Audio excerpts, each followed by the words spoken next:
Praise the Lord.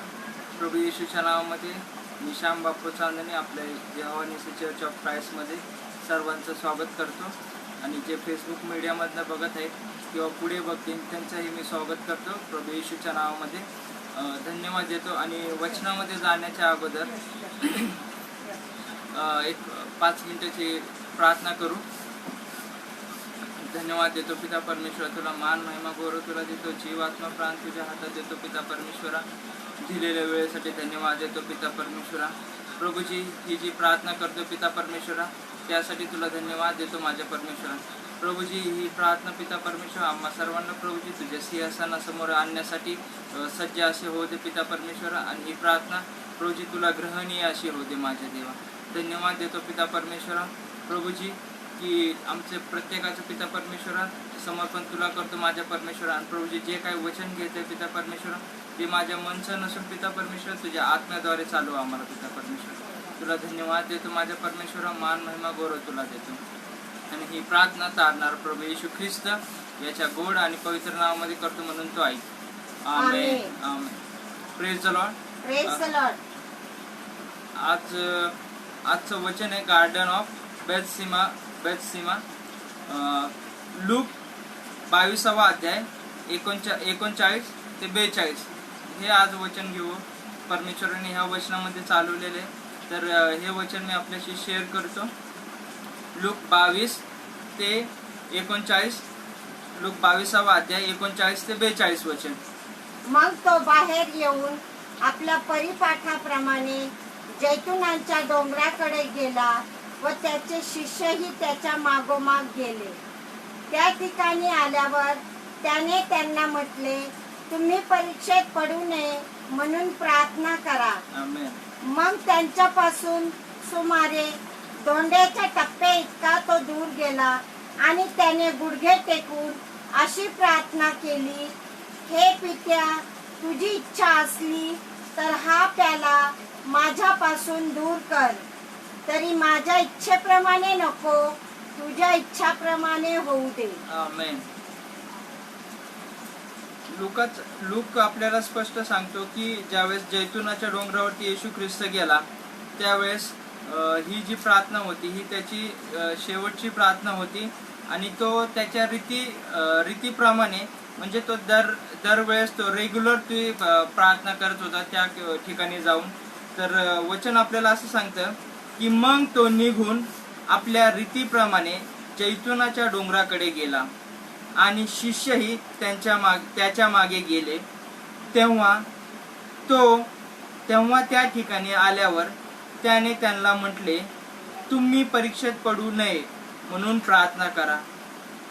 येशू ख्रिस्त ह्यावेळी आपल्या शिष्यांना कुठल्या परीक्षेबद्दल बोलत होता? येशू ख्रिस्त आपल्या शिष्यांना कुठल्या मोहाबद्दल बोलत होता? कारण हा जो मोह आहे हा सामान्य मोह नाही, हा काहीतरी विशेष मोह आहे. त्या मोहाबद्दल त्या परीक्षेबद्दल येशू ख्रिस्त आपल्या शिष्यांना सांगत होता. तो त्यांना म्हणाला, कोणाला? शिष्यांना म्हणाला, हे बाप्पा.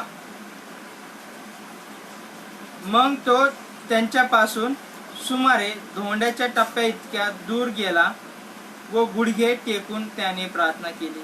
म्हणजे ही जी प्रार्थना होती ही प्रार्थना त्यांनी स्वतःसाठी केली. आणि जे शिष्यांना सांगितलं होतं की तुम्ही हे मोहामध्ये पडू नये म्हणून प्रार्थना करा.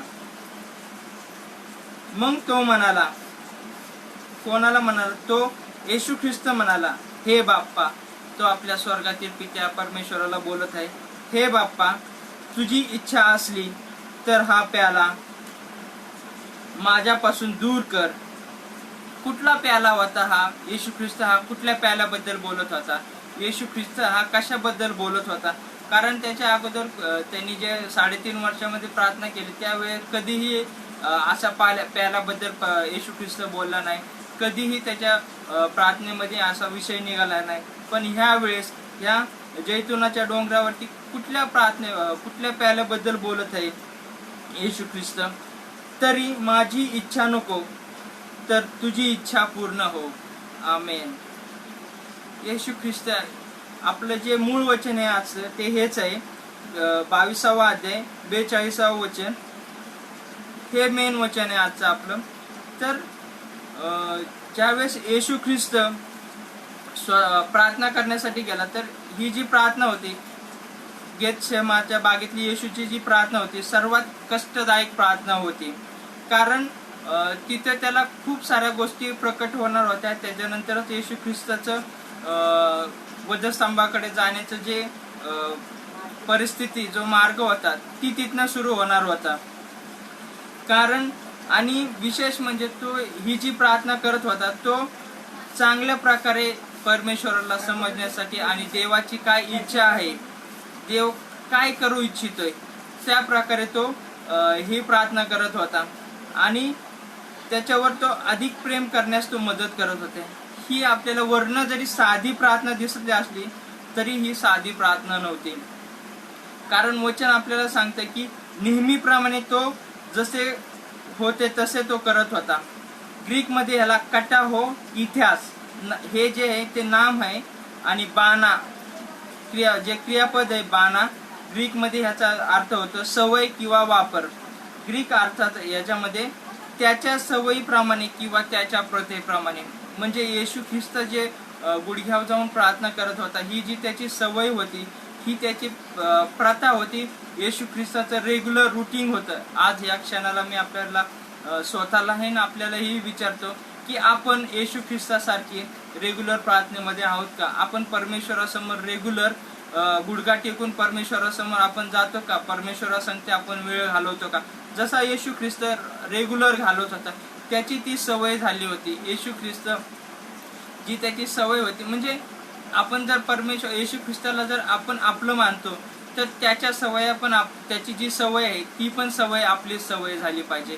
ह्या आपल्याकडे सवयी आहेत का?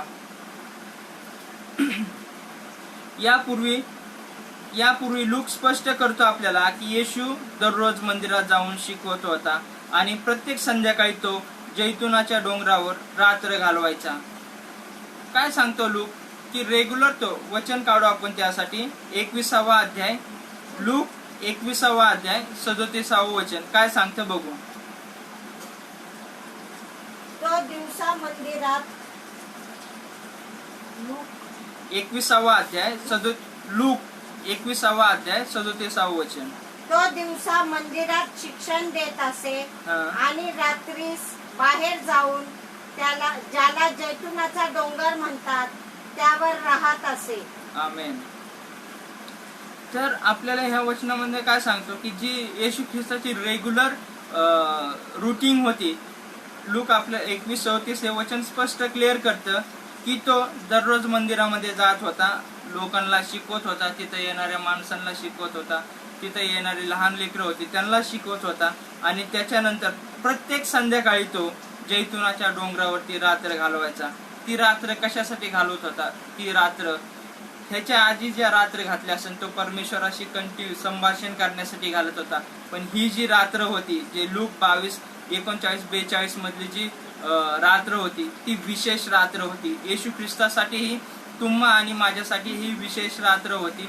ह्या रात्रीनंतर पूर्ण जग परिवर्तनामध्ये जाणार होतं, पूर्ण जगाचा कायापालट होणार होता.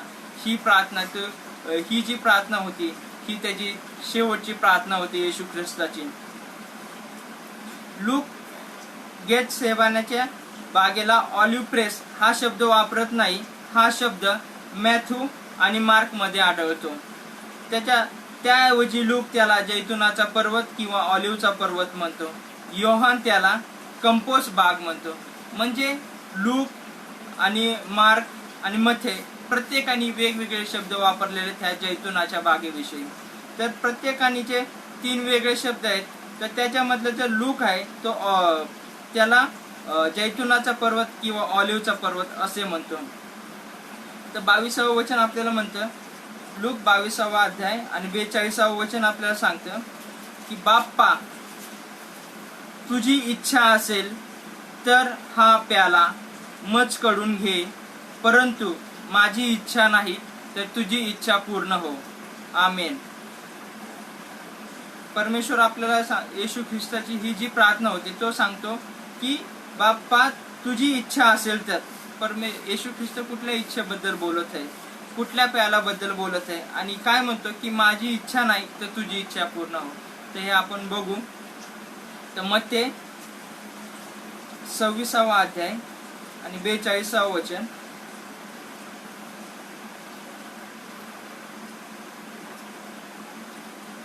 आणखी त्याने दुसऱ्यांदा जाऊन अशी प्रार्थना केली, हे माझ्या बाप्पा, हे मी प्याल्याशिवाय टळून जात नाही, तर तुझ्या इच्छाप्रमाणे हो.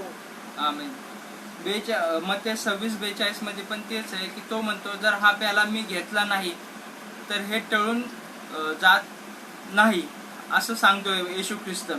तर ह्या प्रार्थनेमध्ये काय लूक हे ना स्पष्ट बोलत आहे 42व्या वचनामध्ये की ह्या प्रार्थनेचे जे आहेत 4 भाग पडतात. पहिला भाग जो आहे तो एक म्हणजे त्याचा पत्ता वडील, दुसरा आहे अट आपण इच्छुक असल्यास, तिसरा आहे याचिका हा प्याला मज करून घ्या. येशू ख्रिस्त सांगतो जी अट ठेवलेली आहे ती म्हणजे हा प्याला मज करून घ्या. आणि चौथा आहे सादर करणे, तरी माझी इच्छा नाही तर तुझी इच्छा पूर्ण हो.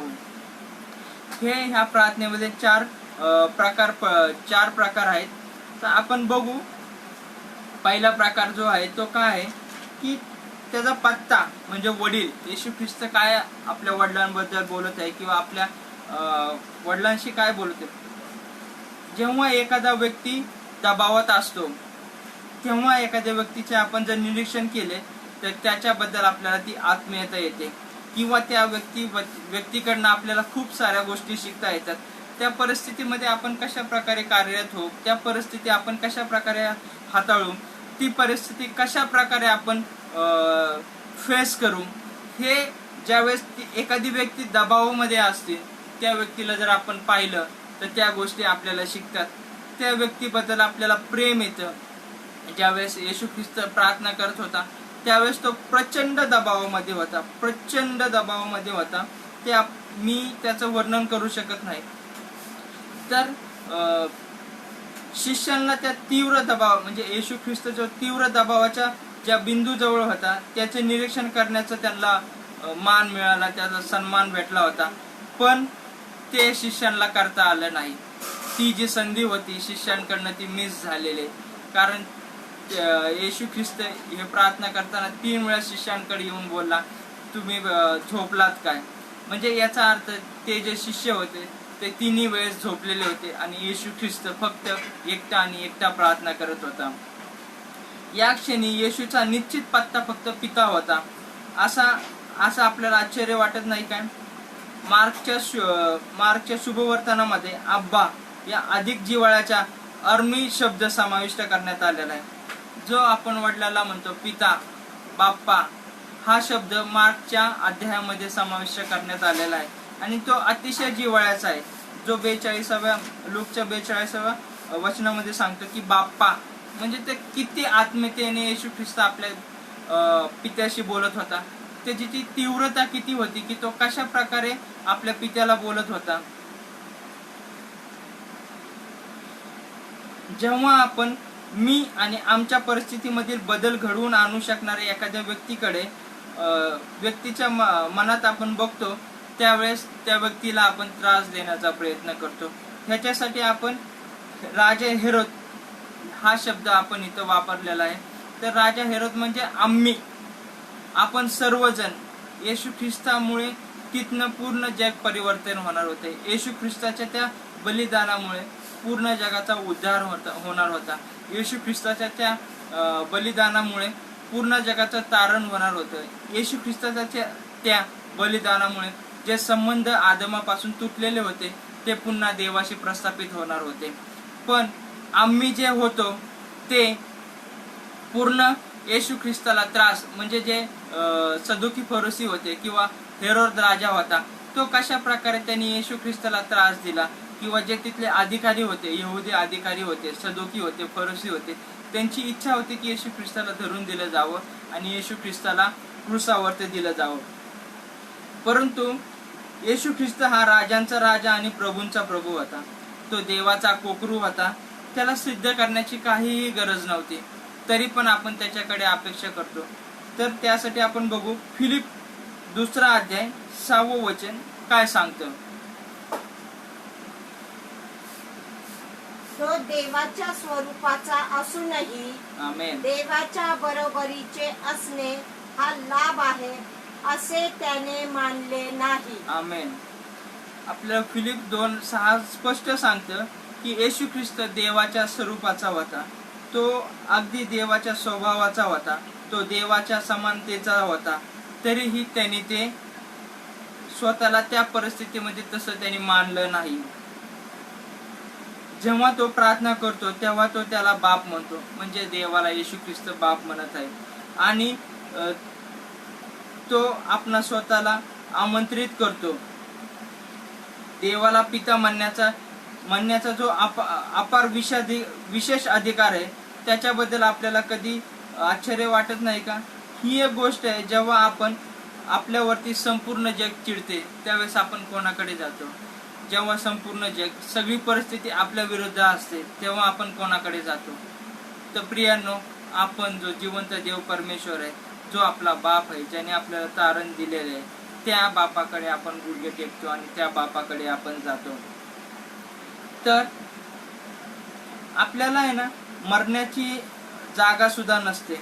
आणि त्याही पलीकडे ज्यावेळेस आपल्याला असं वाटतं की आता सर्व गोष्टी संपल्या, आता सगळ्या गोष्टीचा अंत झालाय, आता मी जगून काय करू, त्यावेळेस आपल्याला फक्त एकच आशा असते, ते म्हणजे आपला पिता, तो म्हणजे आपला बाप, तो म्हणजे जिवंत देव परमेश्वर. हीच एक आशा असते. म्हणून येशू ख्रिस्ता जो पहिला जो पत्ता होता, ते जो वडील अब्बा होता, तो त्याच्याकडे जातो. ती आशा त्याच्याकडे होती की ही जी प्रार्थना आहे, हा जो प्याला आहे हा मज कडून टळन का.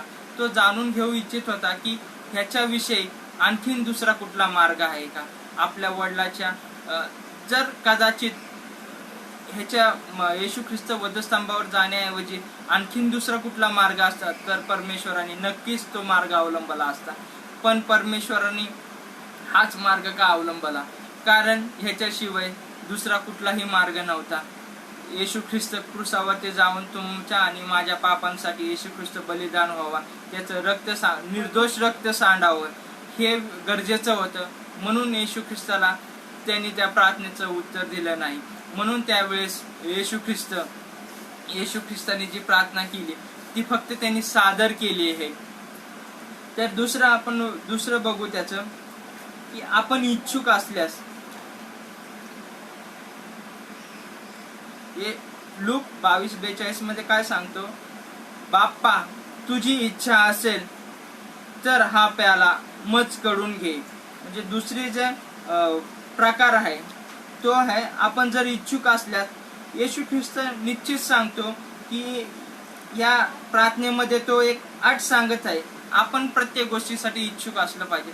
परमेश्वर करायला तयार आहे, परमेश्वर मार्ग काढण्यासाठी तयार आहे, परमेश्वर आपल्याला एक डायरेक्शन देण्यासाठी तयार आहे. पण त्यासाठी आपण इच्छुक आहे का? त्यासाठी आपण तयार आहे का? ही गोष्ट खूप महत्वाची आहे.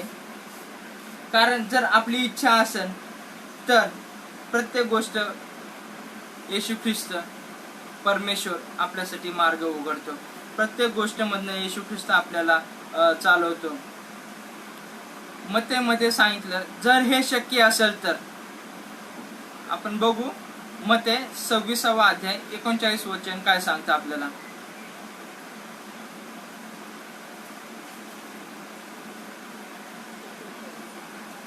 मग तो थोडासा पुढे जाऊन पालथा पडला आणि त्याने अशी प्रार्थना केली, हे माझ्या बाप्पा, होईल तर हा प्याला माझ्यावरून टळून जाओ, तथापि माझ्या इच्छेप्रमाणे नको तर तुझ्या इच्छेप्रमाणे हो. आमेन. मत्तेमध्ये काय सांगितलंय? जर हे शक्य असेल तर. आपणासाठी सर्व काही शक्य आहे. कोण म्हणते? देवाचं वचन आहे. म्हणजे देवासाठी सर्व शक्य आहे. आपण त्या गोष्टीसाठी तयार असलं पाहिजे, आपण त्या गोष्टीसाठी प्रिपेअर असलं पाहिजे.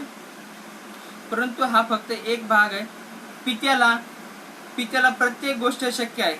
येशू विचारत आहे की पित्या, आपल्या इच्छानुसार व तुझ्या हेतूच्या रीतीने येशूला वधस्तंभापासून मुक्त होऊ शकत नाही काय? म्हणजे ते येशू ख्रिस्त विचारत आहे की ह्याच्या व्यतिरिक्त दुसरा कुठला मार्ग नाही का माझ्या बाप्पा? ह्याच्याशिवाय दुसरा कुठला मार्ग नाही. कारण परमेश्वराचं वचन ह्याच्यामध्ये 42 मध्ये 22व्या अध्यायामध्ये सांगतं की आपण 42च्या पुढे गेलं तर सांगतं की त्याचा जो घाम होता तो रक्त होऊन टपकत होता. म्हणजे ते कशा प्रकारचं एक प्रेशर असेल येशू ख्रिस्तावरती. कारण त्यापासूनच येशू ख्रिस्त त्या क्षणापासूनच क्रूसावरती जाण्याची तयारी करत होता आणि त्या क्षणापासूनच येशू ख्रिस्त क्रूसावरती गेला होता. कारण लूक त्याच्या प्रार्थनेची परिपूर्ण अट नोंदवत आहे. जर आपण इच्छुक असाल तर ग्रीकमध्ये ह्याला बेलोमे असा शब्द वापरलेला आहे आणि नवीन करार जो मुख्य नवीन करारामध्ये हा वापरलाय बेलोमे हा शब्द आहे. तर हेलिनिस्टिक यहुदी धर्मामध्ये इच्छा ह्या हेतूने हा शब्द वापरलेला आहे. होय, देवाची इच्छा महान आणि सर्जनशील आहे. आपल्या इच्छांपेक्षा देवाची इच्छा कधीही महान आहे आणि त्याचे जे हेतू आहेत हे आपल्यासाठी नेहमी योग्य आणि नेहमी पवित्र असे आहेत. त्याची इच्छा सर्जनशील आहे. काही वेळेस आपण अपयशी ठरू शकतो, पण देव कधीच अपयशी ठरत नाही. आणि देवाच्या इच्छेपासून आपण मुक्त होऊ शकतो, पण देव त्याची इच्छा 100% पूर्ण करतो. जेव्हा आपण पुन्हा आत्मसमर्पण करतो तेव्हा देव आपल्यासाठी संपूर्ण नवीन भविष्य निर्माण करतो. प्रेज द लॉर्ड, आमेन. ज्यावेळेस आपण देवाला आपलं स्वतःचं सर्व समर्पण करतो, म्हणजे आपल्या प्रत्येक पापासाठी देवासमोर पश्चाताप करतो, प्रत्येक पापासाठी आपण देवासमोर नम्र होतो, आपण ज्यावेळेस गुडघ्यावरती जातो, ज्यावेळेस देवाकडे आपण पुन्हा एकदा आपल्या जीवनाचं आत्मसमर्पण करतो, त्यावेळेस देव आपल्यासाठी पुन्हा नवीन भविष्य निर्माण करू शकतो. कारण देवाला काहीही अशक्य नाहीये. Praise the Lord. परंतु येशूची इच्छा ही पित्याच्या इच्छेनुसार व पित्याची सर्वोत्कृष्ट इच्छा पित्याच्या इच्छेसाठी व हेतूसाठी आहे. आमेन. येशूच्या प्रार्थनेचे उत्तर त्याच्या पित्याच्या इच्छेनुसारच दिले जाऊ शकते, तरच त्याला त्याचे उत्तर हवे आहे. Praise the Lord. म्हणजे येशू ख्रिस्त जे म्हणतो की मी माझ्या स्वर्गातील पित्याला जे करताना पाहतो तेच मी पृथ्वीवर करतो, तर येशू ख्रिस्ताच्या प्रार्थनेचे उत्तर काय आहे की पित्याच्या इच्छेनुसारच व्हावा ही त्याची इच्छा आहे. आपण आपल्या जीवनामध्ये ही परिस्थिती किंवा ह्या गोष्टीचा अनुभव घेतो का की आपली इच्छा नाही तर पित्याची इच्छा झाली पाहिजे, हे कधी आपण म्हणतो का? कधी आपण स्वतःला त्या गोष्टीसाठी तयार करून घेतो का? जसा प्रभू येशू ख्रिस्ताने म्हटलं की प्रभू, शक्य असल्यास हा प्याला मजकडून काढून घे, पण माझी नाही तर तुझी इच्छा पूर्ण होऊ दे. आपण येशू ख्रिस्तासारखं आपली इच्छा दुय्यम स्थानावरती ठेवून प्रभू येशू ख्रिस्ताची इच्छा परमेश्वराची इच्छा प्रथम स्थानावर ठेवतो का? आपल्या इच्छा किती किरकोळ असतात, पण देवाची इच्छा सर्वात योग्य इच्छा असते. तरी पण ही एक औपचारिकता आहे. आपण पित्याच्या इच्छेनुसार आणि आपण पित्याच्या इच्छेनुसार करतो का, ही गोष्ट विचार करण्यासारखी आहे. कारण आपल्या इच्छा छोट्या छोट्या असतात, पण तरी पण त्या इच्छा परमेश्वर पूर्ण करत असतो. पण काही वेळेस परमेश्वराची इच्छा आपल्या जीवनामध्ये पूर्ण होणं किती गरजेचं असतं. कारण परमेश्वर त्याच्या इच्छेशिवाय काहीही आपल्या जीवनात करत नाही. परमेश्वराला कुठलीही गोष्ट अशक्य नाही. परमेश्वराला कुठलीही गोष्ट नवीन नाहीये. कारण तो सृष्टीचा आणि ह्या पृथ्वीचा, या आकाशाचा आणि या संपूर्ण जगाचा उत्पन्न करणारा जिवंत देव परमेश्वर तोच आहे. तो पित्याची इच्छा आहे. आपली आणि पित्याची इच्छा ह्याच्यामध्ये खूप मोठा प्रचंड फरक आहे. आपण त्याच्या इच्छेला सर्वप्रथम मान दिला पाहिजे. आपली इच्छा देवापेक्षा देवाच्या इच्छाच्या पुढे पाठीमागे ठेवली पाहिजे. प्रियांनो, हा जो पहिला भाग होता मी आशा करतो की ह्या वचनाद्वारे परमेश्वराने आपल्याला चालवलं असेल आणि उद्याच्याला मी ह्याच्याबद्दल आणखीन दुसरा भाग घेऊ इच्छितो, कारण हे 2च पॉईंट झालेले आहेत की देवाची इच्छा आणि परमेश्वर जो पिता म्हणतो, जो वडील आहे, येशू ख्रिस्त जे प्रार्थना करतो की हे बाप्पा तुझी इच्छा असेल तर, आणि हा प्याला मज काढून घे. म्हणजे वडील आणि आपण इच्छुक असल्यात काही गोष्टी घडू शकतात हे परमेश्वर दाखवू इच्छितो. आणि इथेच मी आज हे पहिला भाग संपवतो. परमेश्वरला धन्यवाद देतो. छोटीशी प्रार्थना करतो. धन्यवाद पिता परमेश्वरा, मान महिमा गौरव तुला देतो. जीवात्मा प्राण तुझ्या हातामध्ये सोपवतो पिता परमेश्वरा. प्रभूजी हे जे वचन दिलंस त्यासाठी तुला धन्यवाद देतो. आणि पिता परमेश्वरा, जे तुझ्या इच्छेने पिता परमेश्वरा तुझी इच्छा आमच्या जीवनामध्ये पूर्ण होते पिता परमेश्वरा. आमची इच्छा प्रथम न मांडता परमेश्वरा, तुझी इच्छा प्रथम आमच्या जीवनासाठी अशी असू दे, कारण तुझी इच्छा आमच्या जीवनासाठी योग्यच आहे पिता परमेश्वर. प्रभूजी तू आम्हासाठी नवीन भविष्य निर्माण करण्यास तयार आहे परमेश्वरा. पण प्रभूजी आमच्या जीवनामध्ये तुझी आणि तुझीच इच्छा पूर्ण होते. धन्यवाद देतो पिता परमेश्वरा. प्रभूजी मी स्वतःला, माझ्या फॅमिलीला आणि जे फेसबुक मीडियामधून ऐकत आहे त्या सर्वांना तुझ्या हातामध्ये सोपवतो पिता परमेश्वरा. मान महिमा गौरव तुला देतो आणि ही प्रार्थना तारणार प्रभू येशू ख्रिस्त याच्या गोड आणि पवित्र नावात करतो म्हणून तो ऐक. आमेन आमेन.